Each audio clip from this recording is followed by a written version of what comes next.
So hi guys, welcome back to my channel. For those that don't know, my name is Kenneth Ntende and I usually share everything entrepreneurship. What is it like starting a business? What do you need to do at different phases of your business? So in today's topic, I'll be sharing how to deal with founder salaries. Now, no matter the kind of business you're in most scenarios going to have some kind of partners that you're dealing with. These could be tech founders, these could be people who know how to sell, this could be marketing people. So depending on your realities, you might, in most scenarios, have some kind of partner.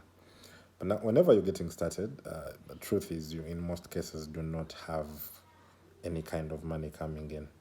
But at the same time, you might still have responsibilities here and there that you still have to take care of. So how do you strike that balance? How do you actually manage the relationship within a startup so that you still get some kind of compensation and at the same time let the company survive and thrive given the reality that you're just starting out? All right, so this is what I'll be talking about today. And of course, this is in my opinion and the opinions of quite a number of other founders. And here is how best it was managed. Okay, so let's get started. All right, what happens is when you're just starting out, it's important that you kind of be patient, give the company a bit of time to begin making money. With this said, it still doesn't mean that you won't be moving around or you won't get anything to eat or probably pay rent, affordable rent. So what you should do in this scenario is, first of all, commit a small portion of money. It could be 500K, that's the equivalent of about $150 for our economy. Of course, if you're in the US economy, that might be a bit too small. Make sure that this amount of money is very, very small and figure out ways of making that small portion of money just to enable you get by, because you may have a couple of other responsibilities, but at the same time, you want the business to grow. All right, so for the first 6 months, I would recommend leave it as little. In fact, don't call it salary. If possible, okay, it could be, but if possible, call it an allowance just to get you by, because I mean, that's not what you're worth. You're just sacrificing for the future. Now, after the first 6 months, I'm sure by this point in time, if you know what you're doing, money would have started coming in, at least for our kind of market, or you would have raised some sort of venture capital. At this point in time, increase it a bit. For the scenario that you have raised venture capital, yes, you can now afford to pay yourselves a bit more. But in the scenario that you haven't raised venture capital, what should happen is increase this amount of money, possibly from maybe 500 to a million.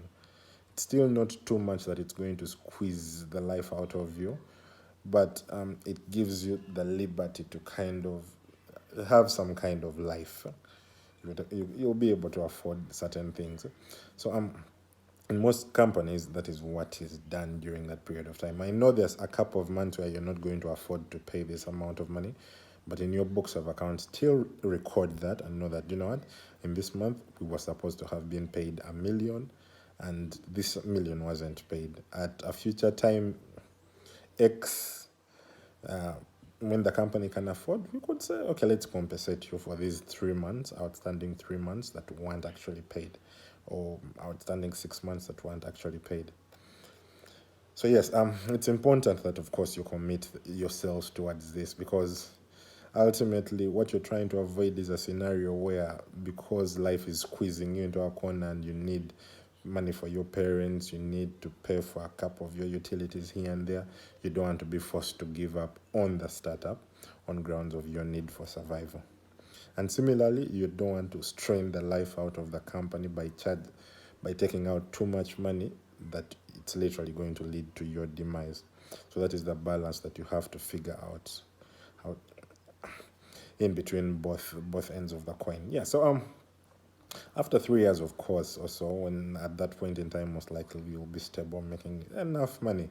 It's also important that you don't now just begin picking money at will from the company. What you should do is pay yourselves a sensible amount of money. I think founders get into this mode whereby, because they have been paid little and little and little and little, they never actually know what their worth is. So if the company is actually making sufficient money, actually get paid. Leave a designated salary and know that maybe we'll be paid $1,500 or whatever amount of money, but only once you get to a point in time where it's now comfortable.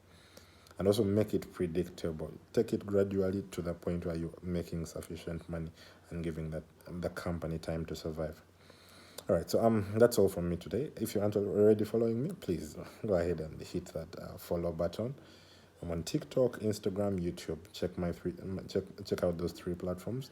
You'll find me there. And if you like my content, don't forget to leave a comment and just hit me up whenever. That's all from me today, folks. Bye bye.